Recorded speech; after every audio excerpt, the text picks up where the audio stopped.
నామ సంవత్సరంలో మేషరాశి వాళ్ళకి ఎలా ఉండబోతుంది చూడండి. చూ చే చో లా లీ లు లే లో ఆ అనే అక్షరం వాళ్ళు మేషరాశి కిందికి వస్తారు.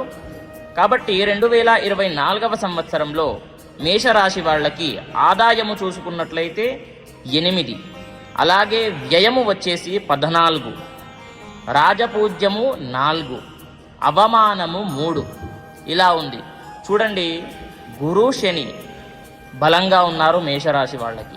కాబట్టి ఈ యొక్క సంవత్సరం అంతా కూడా సాఫీగా కొనసాగుతుంది, చాలా బాగుంటుంది అనే చెప్పాలి.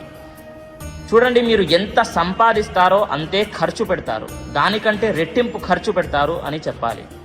ఖర్చు కొంచెం తగ్గించుకోండి. ఈ సంవత్సరం అంతా కూడా మీరు చేసేటటువంటి వృత్తి వ్యాపారాలందు బాగా కలిసి వస్తుంది. బంధుమిత్రులతో బాగా కలిసి ఉంటారు, సఖ్యత బాగుంటుంది, స్త్రీ సౌఖ్యము ఉంటుంది, సంతానము ఎవరికైతే కలగడం లేదు, సంవత్సరాల నుండి బాధపడుతున్నారో వాళ్ళకి సంతానము కలిగేటటువంటి అవకాశం ఉంటుంది. చాలా బాగుంటుంది అనే చెప్పాలి మేషరాశి వాళ్ళకి. మీరు ఎటువంటి పని చేసినా సరే కలిసి వస్తుంది ఈ యొక్క సంవత్సరంలో. కాబట్టి కొంచెం ఖర్చు ఒకటే తగ్గించుకుంటే బాగుంటుంది.